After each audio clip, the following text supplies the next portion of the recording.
Okay, so final presentation of the day, and then we'll have brief closing remarks. James Dabney of Johnson will discuss discrete event simulation-based timeline validation using R2U2. Well, thanks for sticking around for the last presentation of the day. I'm Jim Dabney from the University of Houston Clear Lake, and my co-authors are Dr. Mickey Weitzer of NASA JSC and Dr. Julia Badger of JSC. And I'll be talking about the discrete event simulation-based timeline validation using R2U2. So with the overview of the pitch, I'll first be talking a little bit about the gateway vehicle and the autonomy of the vehicle system manager. And then I'll talk about how the timelines are generated and how what the requirements are for verifying the timelines. And then some approaches for modeling the timelines, and then R2U2, and then how we're using R2U2 to do the timeline verification. So I'm kind of mixing the validation and verification in the pitch. And the reason is that we're kind of doing both at the same time with the timelines. So that's kind of muddied, but it really doesn't affect us because we're covering both aspects. So the gateway is part of the Artemis system, and it consists of a space station that's being built for in cislunar space in a near rectilinear halo orbit about the moon, and it's being constructed with a gradual buildup of models. And the two main initial phases are first the initial co-manifested vehicle that'll be integrated on the ground and then launched to the cislunar space. And that consists of the habitation and logistics outpost and the power and propulsion element that'll be pre-integrated. And then in the sustaining phase, additional pieces will be added, such as airlocks and additional modules such as the International Habitation Module and visiting vehicles that'll come and go, such as the Orion spacecraft. The vehicle system manager that we work on is the highest level control system on the Gateway Space Station, and it consists of four main functions: the mission and timeline manager, resource manager, default manager, and then the vehicle control. The piece that we're interested in right now is the timeline part of the mission and timeline function. So the vehicle system manager integrates all of the modules and interfaces with the people and visiting vehicles. It can range from fully autonomous when there's no crew on board and it's not being closely attended by the people on the ground, or not autonomous at all if it's being closely controlled by onboard crew. A timeline is a sequence of tasks that are put together to accomplish some mission objectives over a period of time. It's like a schedule of events, and a timeline can run for the extended time periods. So timelines consist of simple tasks, which could consist of a single action that's taken at a specified time for a predetermined duration, and also compound tasks or TREX tasks that contain branching and event triggers and can deal with uncertainty. A timeline can be viewed as a complex state machine that consists of multiple concurrent tasks that present all of the problems that concurrent state machines present. So the timelines for the Gateway Vehicle System Manager will be created on the ground and then validated on the ground, and then uplinked to the gateway, and then executed autonomously or semi-autonomously as necessary for the current situation. We need to validate those timelines. As Josh was explaining this morning, modern spacecraft are going to encounter things that weren't expected on the ground. We don't know everything that the VSM is going to be forced to do, so we need to be able to have the flexibility to build the timelines as the situation evolves. And as a result, we can't verify that we're building a system that can't get stuck with live locks or deadlocks or other kinds of real-time issues. And so as a result, we need to verify that the timelines that we are uplinking don't contain those kind of pitfalls that will cause serious operational problems. So a timeline validation tool needs to include a high-fidelity simulation of what's going to happen with respect to the timeline, and that means simulating each command at an atomic level and returning telemetry that can be validated using some validation tool to ensure that the timeline is performing as expected. That's the validation part, and that it's not exhibiting any undesirable kind of emergent properties. So that requires a detailed model of the gateway systems that'll produce accurate and representative telemetry, that stream of events that can be inspected some way to validate that it's working correctly. And that includes dealing with the TREX procedures, which can be fairly complex. And again, they can be reactive and deal with uncertainty. And also, we can have several of them operating in parallel, and those things can exhibit the standard concurrency issues, such as competing for resources. We looked at three alternatives for doing the timeline validation. I would say the most desirable would be if we could do model checking, just convert the timeline into a state machine represented in a modeling language like TLA+, and then check that using the model checking tool like TLC. It sounds appealing to do that, but there's a couple of fundamental problems that prevent us from doing it. First, it would be extremely expensive in terms of resources to put together a tool that would convert the timeline in the language that it's uplinked into a TLA+ program representation of that state machine. That would be a big consumer of resources that we simply can't afford. And once we did that, we would have something that really didn't do us any good because of the large size of the state space. The model checking process involves state space explosion, and so it simply wouldn't be practical.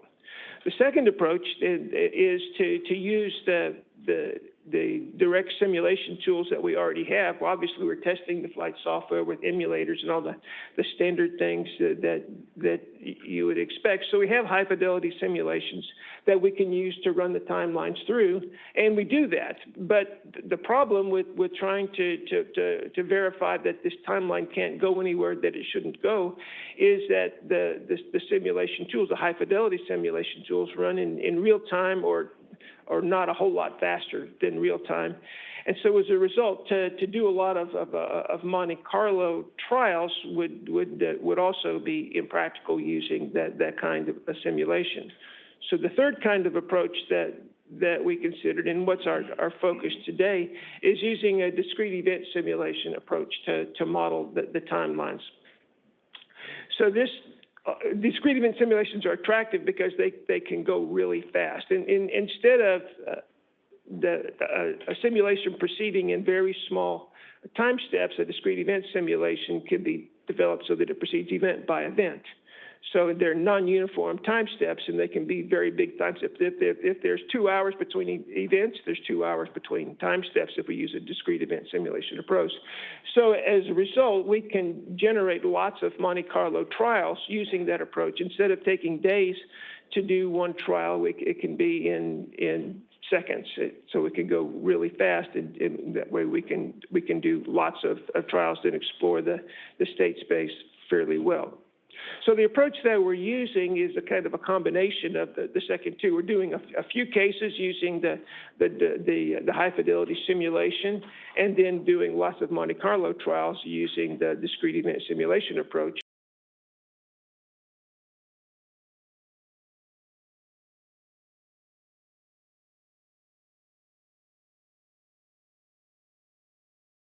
Press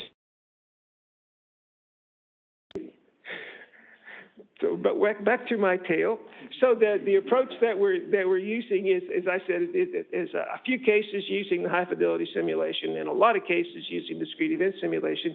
And when the discrete event simulation exposes a problem, then that gives us a test case to run in the high fidelity simulation to verify that it really is a problem and not just a problem with the discrete event simulation. So this slide shows the behaviors that we need for the validation tool. First, we need to have some way of checking that the sequence of things that happens is acceptable, and the way that we're doing that is using assumed guarantee contracts in the R2U2 runtime verification model checking tool. We need to simulate each command, and so the approach to doing that is to use a data structure that has all of the different commands, and then using a timeline and the set of commands that we can construct a sequence of atomic events. We can store that timeline, that sequence of atomic events that we generate by evaluating the timeline in a data structure, and then use R2U2 in the assumed guarantee contracts to check that it was okay. We also need detailed models of the gateway systems, and instead of simulation type models, what we're using are stochastic models. So let's say if we have a simple command, it has a set of things that can happen as a result of the command. Each of those has some probability of occurrence, and so we can just use a simple Monte Carlo approach to each trial. One of those things is going to happen with the appropriate probabilities. There are some things, such as the things that the TREX procedures are waiting for in some cases, that are represented by continuous random variables, and so we just sample that also using a standard Monte Carlo approach. Branching logic is, once again, can be represented by a stochastic process, and as I said, variable timing can be represented by continuous random variables. We also need to be able to represent the conflicts among the tasks, and by implementing this in terms of this sequential sequence of atomic events, we can check that with R2U2 to detect those kinds of conflicts. So the key features of the process are, first, that we're checking that the timeline is feasible using both nominal scenarios with dispersed timing where that's necessary, and also off nominal scenarios with faults. We're modeling the external system behavior. There's sort of a control volume around the VSM, and so the external events are represented as random variables, and the response to say the MSMs to commands are we're representing that as a black box that has a certain set of things that can happen, each with some probability of occurrence. And so for each trial, one of those things will happen. And again, we're checking then that the results of each trial using assumed guarantee contracts that are implemented in R2U2. We've talked about assumed guarantee contracts here before. I'm not going to go into a lot of detail into it today. Just real briefly, an assumed guarantee contract is a structure that consists of a set of assumptions, and when the assumptions hold, the system guarantees that a certain things will happen. And so that gives us a process that allows us to very clearly express what the system is supposed to do when those assumptions hold, and we can convert the assumed guarantee contract into a mathematical specification that can then be implemented in a language, and in our case, in R2U2. So we can specify the assumed guarantee contracts either as using propositional logic statements such as A and B are true at a certain time, or as linear temporal logic statements that say that, in the example here, that eventually A and B will be true. For the the R2U2 system, because we need to be able to get verdicts from each of these contracts in some finite time, we use a variant of linear temporal logic called mission time linear temporal logic, which modifies the operators with time bounds. So instead of eventually something will happen, say eventually between say time 0 and 10 seconds later, something will happen. So that's the way that MLTL works. So the R2U2 formulas are that implement the assumed guarantee contracts that evaluate the timelines are written in a language that's mathematically precise, it's unambiguous, and it's compact because we use it for the real-time system. In fact, we use R2U2 in the VSM flight software. So another important aspect of R2U2 is that the inferencing engine that evaluates the contracts has been proven correct with respect to its operator space. And as the Iowa State team updates R2U2, part of their process is always to redo all of the proofs of correctness with respect to all of the operators to ensure that it's still correct. The discrete event simulation approach inputs and outputs are, I'm going to show them just briefly here, and then there's a diagram on the next page that has a little bit clearer depiction of it. So the inputs are a nominal timeline, the timeline that's uplinked to the system, and then a set of possible outcomes. So the data structure that for each of the different tasks that are in the set of tasks that can be uplinked, there's a set of outcomes, and for the case of the TREX tasks, those could be kind of complex, but each of those is in that data structure. So that's one of the things that's the input to the system is the timeline, and the other is the R2U2 input file that consists of filtering commands and then the mission time linear temporal logic formulas that are used to evaluate the timelines. There are two outputs. One is that's for each trial. That's the atomic sequence of events and the sequence of verdicts from R2U2. So this diagram shows the overall system. I can't walk over here and point at it, so I'll point at this. On the left is the discrete event simulation part that replaces it for the R2U2 environment that's used in the flight software with the real world, with the event simulation environment.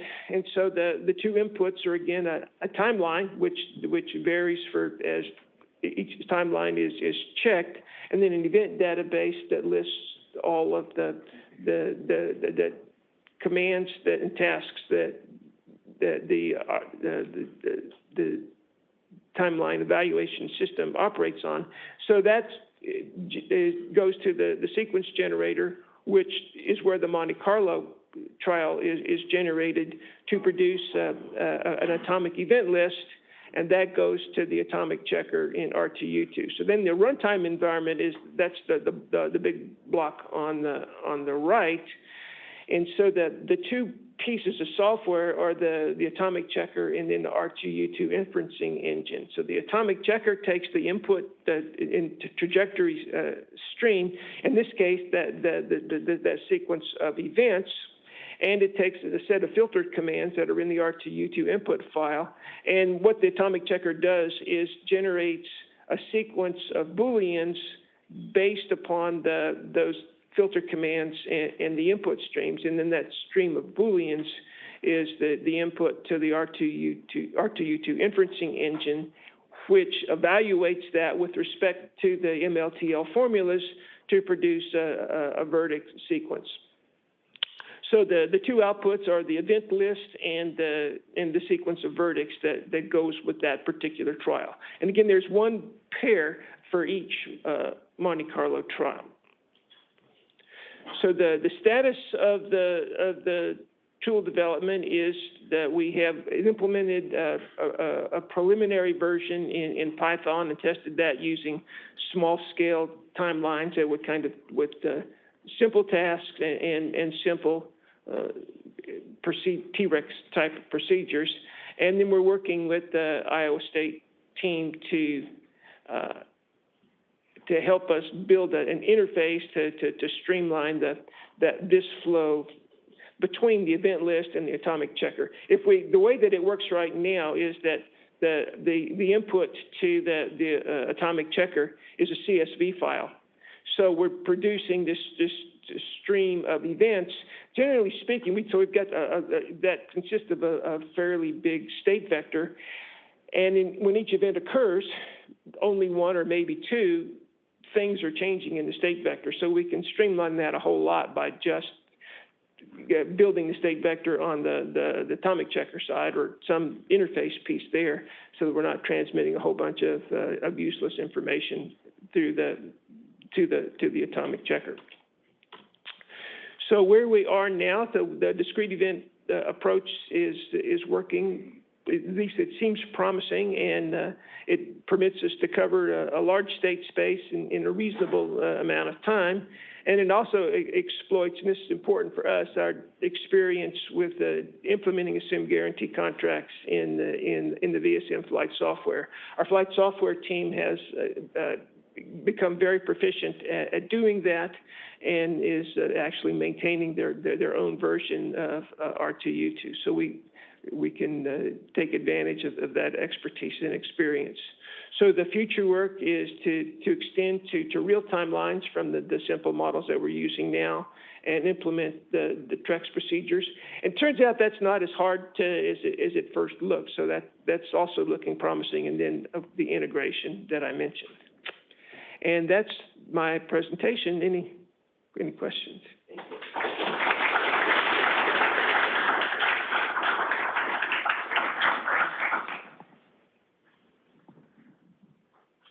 So you mentioned this is for scheduling gateway stuff, events. Are we using ISS as a dry run for any of this?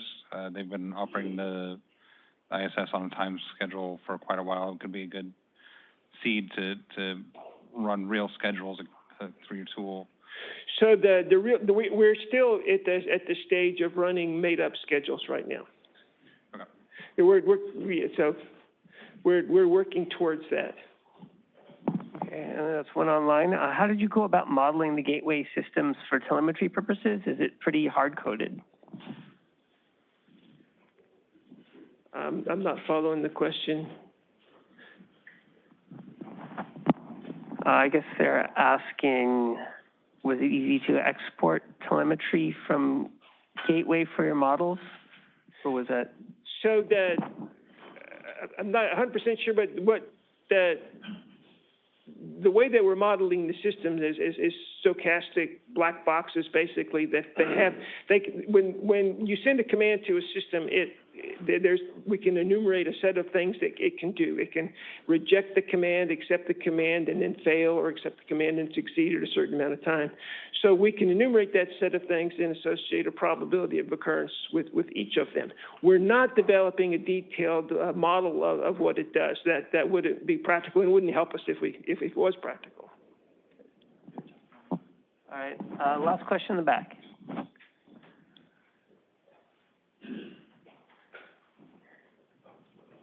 Thank you for your presentation. My question is regarding your choice of specification language. Have you considered metric temporal logic? Because I heard that you want to add time bounds to your temporal operators. We have, when we were deciding what to use for the runtime validation, we looked at a number of different options, Lola, Copilot, and so forth. And when we settled on R2U2 for a lot of practical reasons. Since we have experience with R2U2, there may be other languages that for this particular application might be better, but we've got a lot of experience on our flight software team with R2U2, and it would be not a good idea for us to try to learn another language that might be incrementally better than the one we're using for that particular task. And in addition, there's so many of the contracts that we need for doing this are already written for the flight software in R2U2. Thank you. All right. Thank you.